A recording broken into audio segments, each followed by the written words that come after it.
여러분 세 칸 앞으로 오셨습니까? 변화가 여러분 조금이라도 있어야만 합니다. 여러분 새해가 되어서 우리의 삶 가운데 어떤 변화가 생겼습니까? 여러분 사실 새해가 되었습니다마는 눈에 보이는 특별한 변화는 없을 것입니다. 사람 그대로이고 환경도 그대로이고 내가 가지고 있는 문제들도 여전히 그대로입니다. 그렇지만 여러분 우리가 어떤 태도를 취하느냐에 따라서 올 한 해 12월 달에 가서 보시면은 놀라운 변화가 있을 것이고 하나님께서 주시는 기적의 열매가 가득할 줄 믿습니다. 아멘. 여러분 우리 인생은 문제 가운데 태어났고 여러분 태어나면서부터 우리는 문제를 가지고 살아갑니다. 에덴 동산 밖에서 태어난 인생치고 멀쩡한 사람이 여러분 누가 있겠습니까? 그래서 사람은 태어날 때부터 울지 않습니까? 그리고 여러분 평생을 살면서 문제 가운데 우리는 살아갑니다. 그리고 죽어서 여러분 관 속에 들어갈 때도 문제를 가지고 우리는 들어갈 수밖에 없는 인생이라는 겁니다. 그런데 여러분 문제가 있습니다. 어떤 사람은 문제를 가지고 있어도 그 문제를 통해서 더 좋아집니다. 문제를 당할 때 그 문제를 통해서 믿음이 더 좋아집니다. 그 사람은 환경이 점점 좋아집니다. 하나님께서 주시는 복을 누리는 사람들이 있습니다. 문제를 당하는데 오히려 그 문제를 해결하면서 오히려 점점점 하나님의 복을 누리는 사람들, 하나님의 은혜를 누리는 사람들이 있습니다. 반대가 문제입니다. 그런데 어떤 사람들은 문제를 당하면서 점점점 더 어려워지는 겁니다.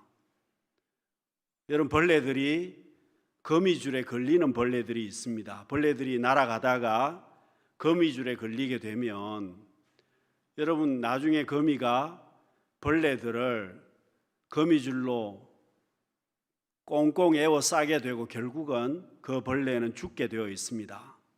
여러분 문제로 인해서 붙들려 가지고 꽁꽁 묶여서 결국은 어려움을 겪게 되고 결국은 사망에 이르는 그런 분들도 많다는 겁니다.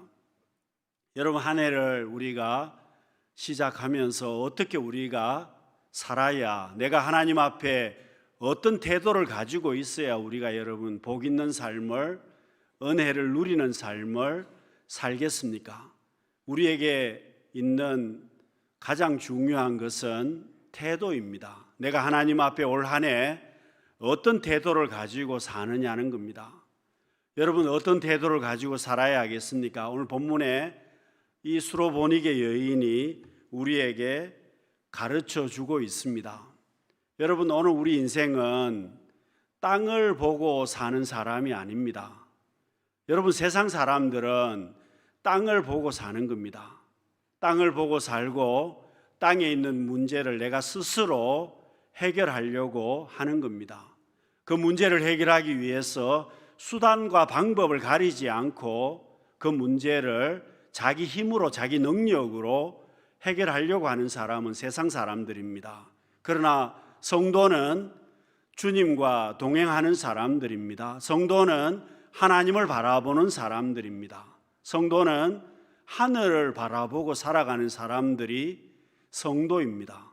세상 사람들과 삶의 태도나 삶의 방식이 완전히 달라야 한다는 겁니다.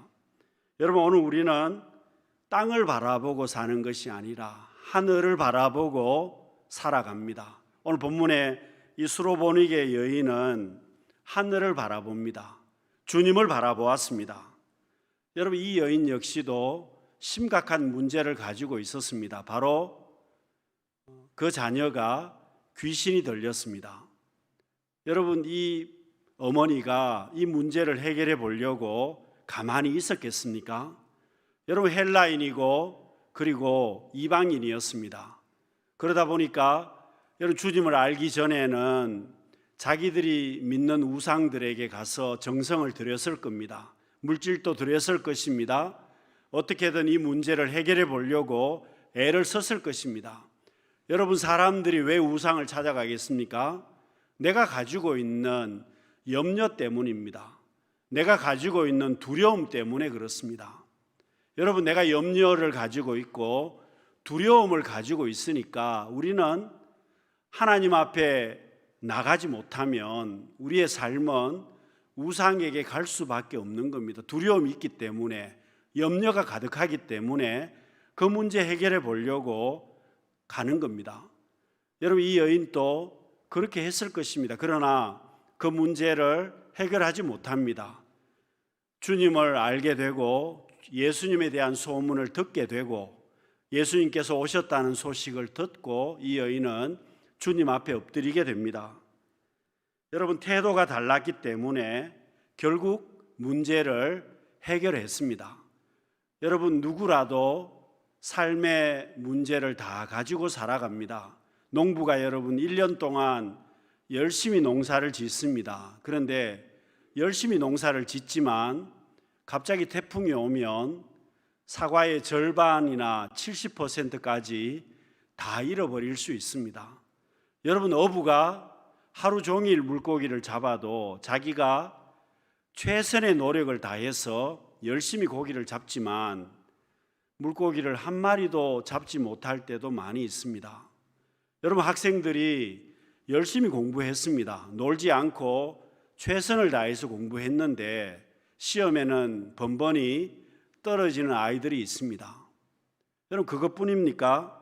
열심히 회사를 경영하시는 분들은 열심히 회사를 경영하고 밤낮 없이 수고하지만 여러분, 그 회사가 하루아침에 부도를 맞는 그런 회사들도 있지 않습니까? 여러분, 그렇습니다. 우리의 삶은 문제 가운데 산다는 겁니다. 누구도 예외가 없습니다.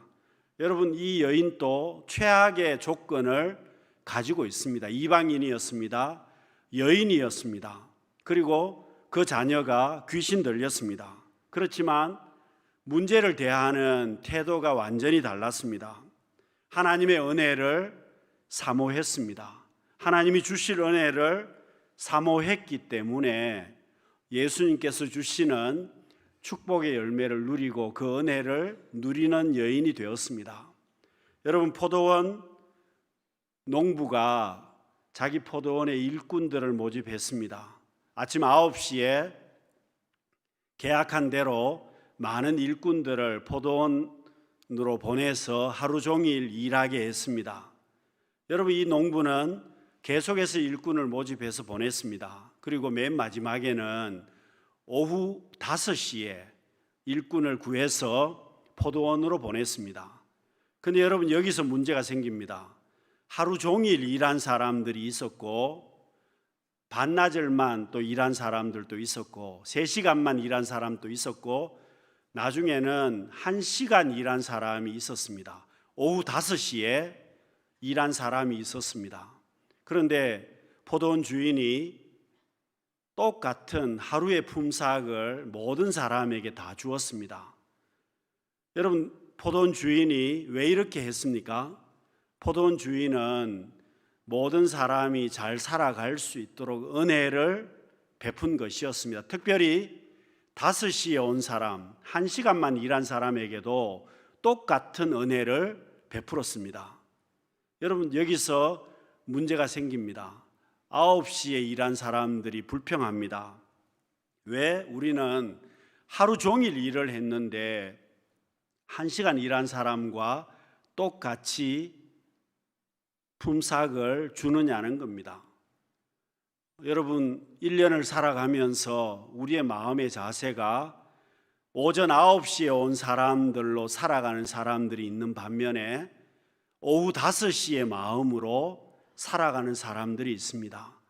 여러분, 오전 9시에 온 사람들은 모든 일을 다 했습니다. 그리고 자기가 계약한 대로 모든 일을 다 했기 때문에 당당합니다.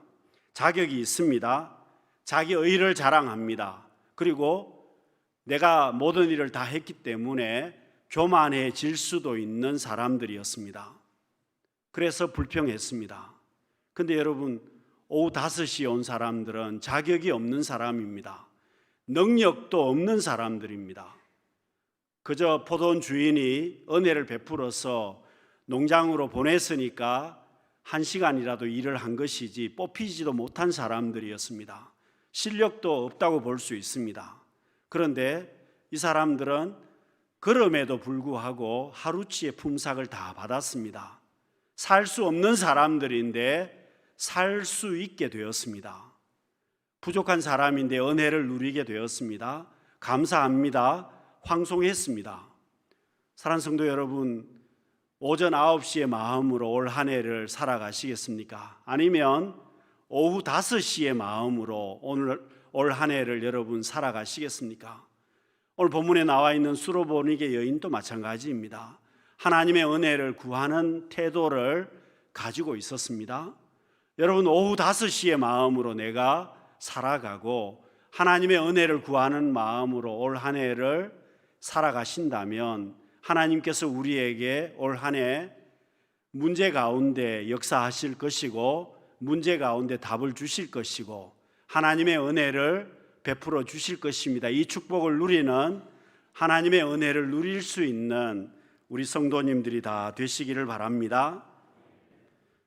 여러분, 은혜를 누리는 삶이 되려면 우리는 끝까지 말씀 붙들고 살아야 되는 사람들입니다. 올 한 해 나는 말씀 붙들고 살아야 되는 사람들입니다. 여러분, 돈을 붙들고 올 한 해를 사시겠습니까? 건강 붙들고 여러분 올 한 해를 사시겠습니까? 아니면 자녀들 붙들고 사람 붙들고 올 한 해를 사시겠습니까? 환경 붙들고 사시겠습니까? 여러분, 오늘 우리는 말씀 붙들고 살아야 되는 사람들입니다. 말씀 붙들고 살아야 복 있는 삶을, 올 한 해를 하나님 은혜 누리는 삶을 살 수 있습니다. 오늘 본문에 나와 있는 이 여인은 주님의 말씀을 붙잡았습니다. 여러분, 주님의 말씀은 27절 말씀입니다. 함께 읽습니다. 예수께서 이르시되 자녀로 먼저 배불리 먹게 할지니 자녀의 떡을 취하여 개들에게 던짐이 마땅치 아니하니라. 여러분, 이 여인은 예수님께서 메시아이심을 알았습니다. 그리고 예수님께 은혜를 구했습니다. 예수님께서 모진 말씀을 하셨습니다. 자녀의 떡을 취해서 개들에게 줄 수 없다고 잘라서 말씀하십니다. 근데 여러분, 27절에 보시면 중요한 단어가 하나 있습니다. 그것은 먼저라는 단어입니다. 자녀로 먼저 배부르게 한다는 겁니다. 여러분, 먼저라는 단어는 뒤가 있다는 뜻입니다. 이 여인은 이 주님의 말씀을 붙잡았습니다. 먼저 이스라엘 백성들에게, 자녀된 이스라엘 백성들에게 은혜를 주시고, 그리고 그 다음에 자기에게도 은혜가 있다는 것을 이 여인은 붙들었습니다. 그래서 여러분, 이스라엘 백성들은 주식이 빵입니다. 우리나라처럼 밥이 아니고 빵이 주식이기 때문에 빵을 그냥 먹는 것이 아니라 올리브유나 여러 가지 소스에다가 빵을 찍어 먹습니다. 그러면 여러분, 손이 더러워지지 않습니까? 맨 나중에 남아있는 빵을 가지고 손을 닦습니다. 그리고 그 부스러기 빵을 옆에 있는 개들에게 던져 주었습니다. 아이들은 또 빵을 먹으면서 부스러기를 많이 흘릴 수밖에 없지 않습니까? 여러분, 이 여인은 메시아 되시는 주님께서 자녀된 이스라엘 백성들에게 하나님께서 은혜를 베풀어 주시며 먼저 주시지만 그 다음에 자기 같은 헬라인 이방인들에게도 은혜를 주신다는 것을, 그 말씀을 붙잡았습니다. 여러분, 약속의 말씀을 붙들고 있으니까 은혜를 누리게 되었다는 겁니다. 여러분, 아브라함이 하나님 앞에 명령을 받습니다. 100세에 얻은 그 귀한 아들 이삭을 하나님 앞에 바치라는 명령을 아브라함이 받았습니다.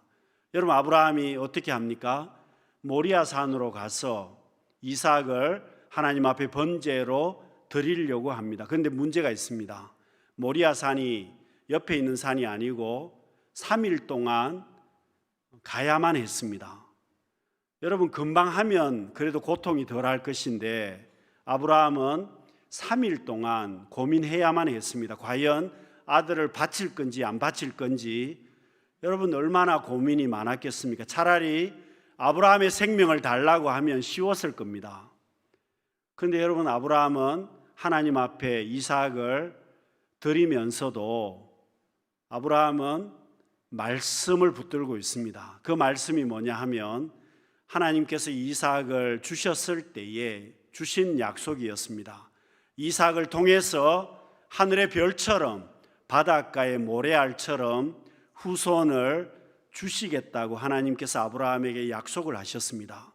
여러분, 아브라함은 그 약속을 붙들었습니다. 하나님께서 지금 이삭을 달라고 하시지만 이삭을 다시 내게로 돌려주실 것이다. 왜냐하면 이삭이 없으면 하나님의 약속이 이루어지지 않습니다. 지금 자녀들이 없습니다. 이삭의 자녀가 없기 때문에 이삭이 없으면 하나님의 말씀의 역사가 이루어지지 않게 될 것이고, 그러면 그 말씀대로 이루어지려면 이삭이 반드시 있어야만 했습니다. 그러니 여러분, 아브라함은 약속의 말씀을 붙들었기 때문에 하나님 앞에 이삭을 드릴 수 있었고 순종할 수 있었고, 순종했기 때문에 여호와 이레의 복을 누리게 되었습니다. 여러분, 오늘 우리도 마찬가지입니다. 약속의 말씀을 붙들고 나가는 자가 올 한 해 여호와 이레의 복을 누리게 될 것입니다.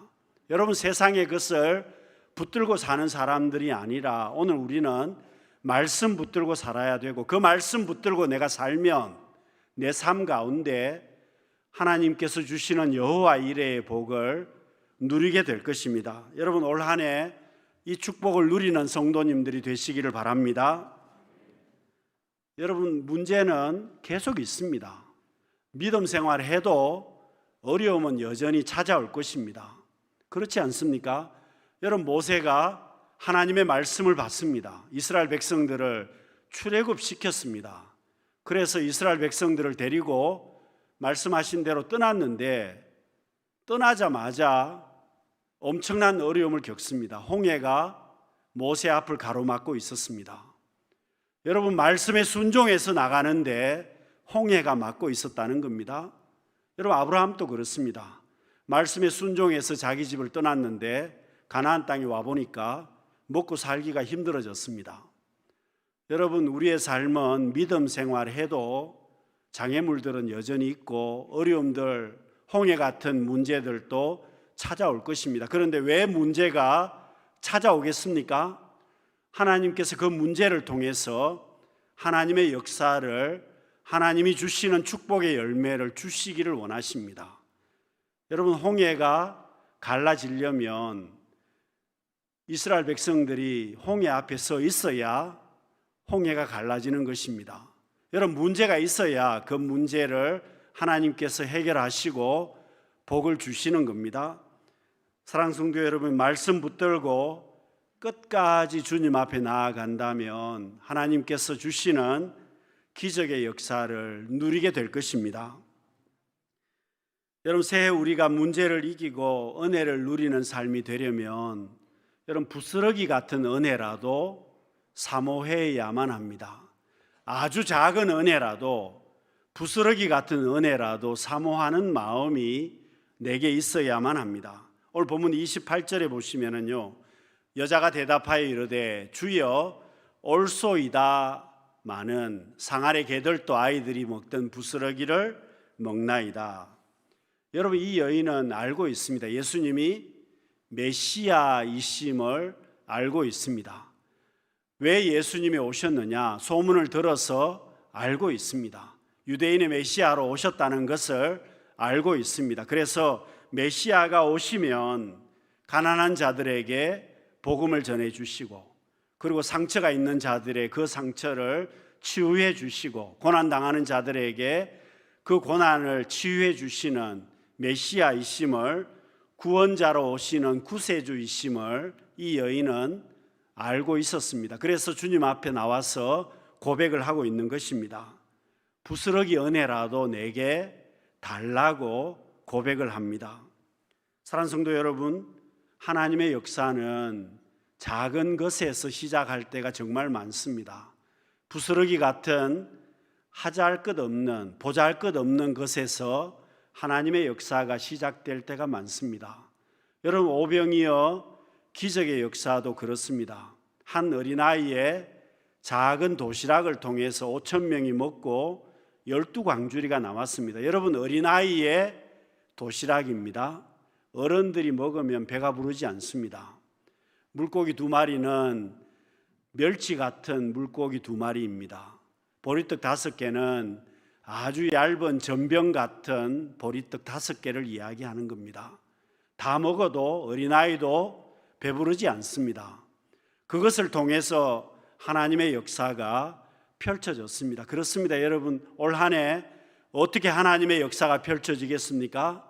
부스러기 같은 아주 작은 것을 통해서 하나님의 역사가 시작이 됩니다. 그래서 여러분, 내가 주님 바라보면, 하나님의 은혜를 구하면 부스러기 같은 작은 것을 통해서 축복의 물꼬가 터진다는 겁니다. 여러분, 돈을 버는 것도 하루아침에 일확천금이 떨어지는 것은 아닙니다. 여러분, 내가 주님 바라보는 삶을 살고 부스러기 같은 은혜를 구하면 작은 것을 통해서 큰 것으로 하나님께서는 채우신다는 겁니다. 그래서 여러분, 우리는 하늘을 바라보는 삶을, 하늘을, 주님을 바라보는 태도를 가져야 합니다. 여러분, 노아가 방주를 만들었습니다. 그런데 이 노아의 방주는 엄청나게 큰 규모입니다. 그리고 높이도 넓이도 어마어마한 규모인데, 여러분, 노아의 방주는 하나님이 주신 설계도대로 방주가 만들어졌습니다. 그런데 여러분, 노아의 방주에는 우리의 눈높이에 맞는 창이 전혀 없습니다. 방주에 창문이 없다는 겁니다. 창문이 어디에 있느냐 하면 거의 천장에 창문이 달려 있었습니다. 여러분, 건축을 할 때 옆에 창문을 내야 하고 창문이 있어야 그 건물이 답답하지 않습니다. 그렇죠? 그런데 노아의 방주는요, 창문이 없는 겁니다. 여러분, 안에 있는 사람들이 얼마나 답답했겠습니까? 그런데 왜 여러분 하나님께서 방주에 창문을 내지 못하도록 하셨을까요? 창문이 왜 천장 가까이에, 천장에 창문이 붙어 있겠습니까? 노아의 가정이 하늘을 바라보고 살 수 있도록 하나님을 바라보고 살아라는 겁니다. 여러분, 만일 노아가 방주에 타고 여러분 눈높이에서 창문을 열고 바깥을 바라보았다면 어떤 현상이 벌어졌을까요? 여러분, 노아는 아마도 우울증에 걸렸을 겁니다. 그럴 수밖에 없는 것이 40주 40야 동안에 물이 빠지지 않았기 때문에, 여러분 생각해 보세요. 그 긴 시간 동안에 물이 그대로 있습니다. 떠다니는 것은 시체들입니다. 떠다니는 것은 죽음들입니다. 동물의 사체들과 사람의 시체들이었을 겁니다. 쓰레기들이었을 겁니다. 그러면 여러분, 노아의 삶의 모습이 어땠을까요? 창문을 열고 바깥을 바라보면 그런 목가적인 그런 풍경이 아니라 마음이 황폐하게 되었을 겁니다. 노아의 가정 역시도 심각한 정신적인 문제가 생겼을 겁니다. 여러분, 하나님께서는 하나님을 바라보도록 하셨습니다. 하늘을 바라보고 하나님 앞에 소망을 두고 살도록 하셨다는 겁니다. 그러니까 온전한 정신 상태를 가지고 있을 수 있는 겁니다. 여러분, 오늘 우리도 그렇습니다. 올 한 해 우리가 어떻게 살아야 하나님의 은혜를 누립니까? 우리는 하나님을 바라보는 태도를 가지고 있어야 합니다. 여러분, 환경을 보는 것이 아니라 하나님을 바라보고 부스러기 같은 은혜를 구하면 하나님께서 우리에게 복을 주십니다. 사랑하는 성도 여러분, 환경이나 사람이나 여러 가지 조건들을 보는 것이 아니라 작은 것이지만 하나님의 은혜를 사모하는 우리 모든 성도님들이 되시기를 바랍니다. 여러분, 우리가 원래 어떤 태도를 가지고 있어야 되겠습니까? 우리는 하나님 앞에 맡기는 삶을 살아야 합니다.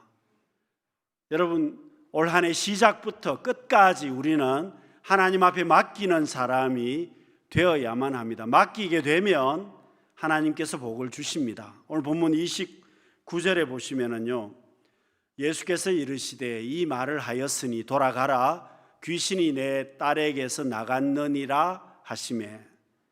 여러분, 이 여인이 예수님 바라보고 하나님의 은혜를 구하고 맡겼더니 딸이 고침을 받았습니다. 여러분, 베드로전서 5장 7절 말씀을 우리 같이 읽어보겠습니다.